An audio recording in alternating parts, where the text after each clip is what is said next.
All right, here we go, ladies and gentlemen. I am Zhong, the owner of a Zhong Cage Fighting Series. Today we have Demetrius, how do I pronounce your last name? Georgiades, officially signed today. Will be competing on our upcoming event against a very game opponent, very similar experience. You are fighting, what's his name? Gary Thompson? Gary Thompson, yes. So now, let's talk a little bit about what's going on you. You made your MMA debut last year. It's almost a year ago. Yeah, it's crazy to think that it's always been a year since I made my debut, and I made my debut for you and stuff. And August last year, right? Yeah, it's my fourth fight in just under a year. Wow, that's pretty crazy good. To think about. Well, you're keeping it up, very busy, and you're very similar to your opponent. Now let's talk a little bit about yourself. First of all, congratulations on your promotion. You got a brown belt now, right? Yeah, I got my brown belt a couple months ago and stuff from Chris Beam and stuff. That's pretty awesome. Pretty proud of that and stuff. We worked hard for that. That's pretty awesome. Now, how do you? I know you have a little bit of hiccup. You know, the first time you fought Miles Robinson went to a draw, and you know, due to whatever the problems, the officials that making the wrong in the car or something, and coming off a decision loss on that one, and then you won your second fight. And talk a little bit about what's going through you on your last fight. My last fight, I mean, you know, I went into it injured. I popped my knee a couple days before the fight, but you know, 3-4 days out, I didn't want to pull out. You know, I've been that person who's had somebody pull out short notice and stuff, so I didn't want to pull out. That being said, you know, all respect to my opponent, he caught me and it was his day. And at the end of the day, you know, I chose to go in there with the injury and stuff, and so that doesn't reflect anything on his win. He beat me, and that was his day and stuff. But I mean, the mindset was kind of just, you know, it's another fight. At the end of the day, you know, life's life. You know, I've suffered enough losses in life to just take a loss and just keep going. You know, you can't sit here and focus on it and say, oh, you know, this happened, that happened. Oh, the judges did this, the judges didn't do that. The scoring was like this. Shit happens. You know what I mean? You gotta just take it with a grain of salt and keep chucking, because at the end of the day, like, this is the fight game. You know what I mean? It's a beautiful game, and it's what I love, but it's not the end all be all. You know what I mean? There's other things in life besides just stepping in the cage and fighting somebody and making that money and winning those titles and stuff. Don't get me wrong, it's a very big thing, it's a very fun thing, but it's not the only thing, right? And to sit here and, you know, take a loss and let it eat away at you and make it crumble you or doubt yourself is just, you're not doing yourself any justice. You know, you're just hurting yourself, and at the end of the day, you just gotta keep moving. Well, that's the reason why it's good to do some amateur fighting, because you learn from the mistake, and then by the time you making your pro, that's a whole different scenario now. You know. Right. So, what do you, if you're looking at Gary Thompson, the way he fights, you know, what do you see him like to have like advantage or have a disadvantage when you're against guys like him? I don't think that there's necessarily an advantage or a disadvantage against guys like him. I think that he's a tough opponent for sure. I mean, I've watched his fights, and you can tell that no matter if it's on the feet, if it's on the ground, he doesn't get complacent, he doesn't get comfortable, he doesn't get scared of the position. He's not like easily defeated in those positions. So I'm not expecting to go in there and just take him down and control him. I'm not expecting to go in there and just, you know, beat him up on the feet. I'm expecting a tough fight with somebody who I can tell is mentally tough, at least in terms of, you can go in there, and if you put him down, he's gonna get back up and he's gonna keep bringing the fight to you and stuff. I mean, in his last fight against Benny, I think, Benny's a tough opponent. You know, I wrestled Benny in high school and stuff, and I know back then, you know, he's always strong, always explosive, and I mean, his first two opponents he trucked through, and you know, Garrett just kept coming at him, you know, didn't give him any quit and stuff, and you know, brought the fight to Benny and stuff. And so I know he lost unanimously and stuff, but the fact that he didn't get trucked through like some of the other guys did, I think, you know, definitely speaks games to, you know, his skill level and his determination and stuff. Now, this fight, it's a very very different than the last three fights that you have. Same as Gary, but this will be the first time, no shin guards, and it's going to be 3-3-minute rounds, and that changed the factor too, because the cardio department is a little different now. Even though it's like 2 minutes, 3 minutes, it makes a big difference. And then on top of that, I think no shin guard and rounds a little longer, you have a lot more option, and everybody who fights you, I remember even Miles Robinson when he fights you, like everybody who fights you, we already know guys are trying to avoid a stand with you. Yeah. You know, I mean, even like straight up, you know, even when Miles fight you, I'm like, hey, you want to get a dub, you probably should stay away from him. Stand up with the guy 6'5", like his hand is like punching you from here all the way down to Oakland. I mean, you're gonna have a hard time to like. Yeah, I got the reach for sure. Yeah. So like, I'm very curious. I asked Gary Thompson, I'm like, would you stand with him? Like, I mean, you're 6 foot, so a little bit closer than Miles, only 5'10", so it's a little 2 inches bigger difference. And, I don't know. We'll see. I'm like, okay, we'll see. Like, I would love to see some firework, but I just don't know anybody actually going into get into a fight with you will actually stand with you because you're so tall and long, you know. So, and if he stick with his game plan, more likely he's gonna try to take you down. So, how do you prepare for him on this fight? I mean, I know my takedown defense is good, so I'm not too worried about getting taken down and stuff. And like I said, you know, from what I've watched, he doesn't really have one style in terms of like, oh, I can see him going in there, you know, popping his jab to do this. I can see him, you know, working the takedown to do this. He kind of just goes in the fight and it's kind of good. Uses whatever's brought to him, right? And so I'm not really preparing necessarily for anything specific. I'm just preparing for everything and just gonna be ready for, you know, if we stay on the feet, I'm gonna be ready for that. If it goes to the ground, I'm gonna be ready for that. And, you know, I'm just preparing myself for everything because shit, you for sure looks, you know, game to go anywhere that it goes. So I'm gonna be game too. Now, in the Bay Area, do you have anyone that caught your eye that you wants to fight?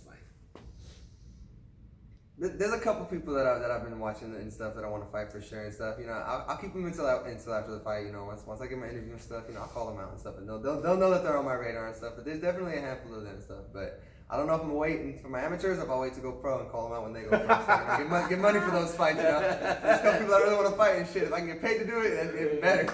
That's awesome. You know, who's your favorite UFC MMA fighter? Now, there's so many of them. I really, right now, like Bobby Green, just because I like Bobby Green. I like him just because I think that he's always down to fight. You know what I mean? You could offer him anybody. We notice he's game to fight. He's game to, and I think that's what the fight game is being game. And I think that there's a lot of guys that are really skilled, but if offered two different opponents and one's easier and one's tougher, they're gonna pick the easier opponent, which is understandable. You know, you want wins, you want to, you know, build your record up. But at the same time, you know, this fight game's about, for me at least, the respect. You know, if I have two different guys and one's easier than the other, I'm gonna pick the harder guy because for me, I want to test myself. I want to see who's the best fighter. You know, and if I know this dude's better than this dude and I beat this dude, well, shit, this dude's still better. So I might as well start with the better dude anyway. You know, and just test myself. So that's why I like Bobby Green, and especially his last fight against Islam, he took that on short notice. Islam's a game opponent. He's a tough opponent. Bobby brought it to him. Bobby was like, whatever, man. Like, you know, well, if Bobby wants that fight, he would just place himself closer to the title fight position. Exactly, and like they say, you know, fortune favors the brave, and fortunately, there's a lot of bitches out here that ain't taking a lot of shots and a lot of chances and stuff. So I can respect when somebody does. Well, I mean, you definitely fought. You fought Maya Robinson, and then you fought Jesse from El Nino. You beat him, and I mean, you don't fight any slouch. I mean, you fought the best welterweight in the Bay Area.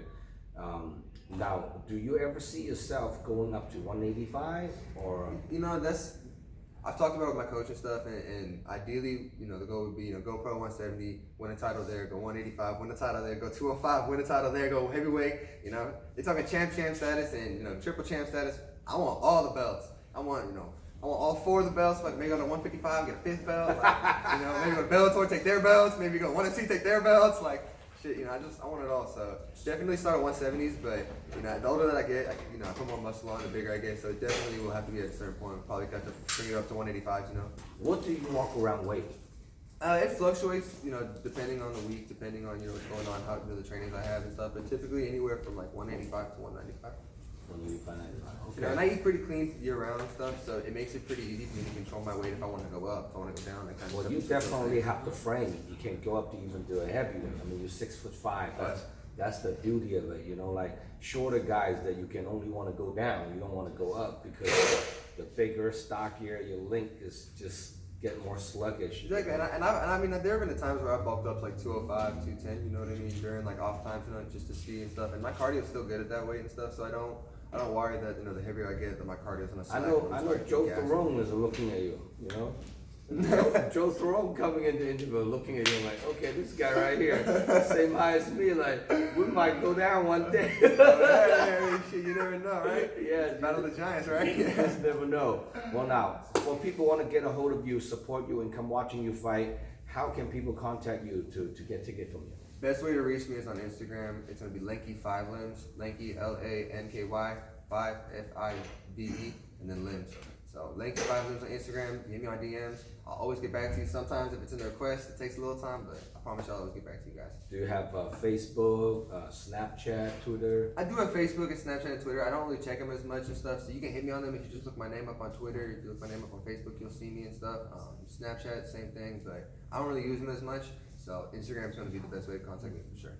That's pretty awesome. Now, if your opponent Gary Thompson to watching this interview, what do you have to say to him? First of all, thank you for taking the fight. Shit, there's a lot of people that have been backing out and stuff. You know, being as big as I am, there's not a lot of people that want to fight me and stuff. So I respect the fact that you took the fight and stuff. And August 20th, let's have some fun. All right. So now, give the fans a little bit of prediction. What you think's gonna happen on the fight? I think it's gonna be some fireworks. To be real with you, watching his fights and stuff, and knowing how I fight, I don't cower down. I don't back down. He doesn't back down. So I think it's gonna be some fireworks. It's gonna be a real good fight. I think it should be fight of the night. To be honest with you. That's good. Well, we might have a little envelope bonus for the fight of the night. That's a guarantee, you know. Make that money. Oh shit! Now, do you have any special loved ones, training partner, supporters that you want to shout out to? Yeah, I want to shout out obviously my gym, Christian BJJ and Jeremiah being my coaches and my training partner and stuff. Kind of bringing me to the point where I am today and showing me everything. I want to thank all the members at the gym who, every day are choking me out, beating me out, making me better. My parents, my mom, my dad who supported me along this journey. Raj, my training partner who's here today, going to give his interview and stuff. I want to thank my sponsor, Prosper Stones. They've helped me a lot during my camp, getting me new gear, help supporting me with different things, making sure that I don't have to worry about some of the issues that typically fighters have to worry about when going to camp. They take a lot of stress off that and stuff, so I really like to thank them and stuff. And there's all the people that, every day are supporting me, watching my stuff, tuning into my stuff, sending me messages, saying that they hope I go big and stuff. I really appreciate all you guys. Without you guys, it ain't possible. That's pretty awesome. Now, this upcoming event is live stream pay-per-view nationwide on all different devices. So making sure you guys, if you cannot make it to the event, order your live stream pay-per-view voucher from DragonHouseMMA.com. After this weekend, we are going to update the website. A lot of matchup will be on the website. So check it out, all the fight card layout, DragonHouseMMA.com. Please subscribe my YouTube channel. Help me to grow my YouTube channel and follow me on Instagram, Dragon_House_MMA.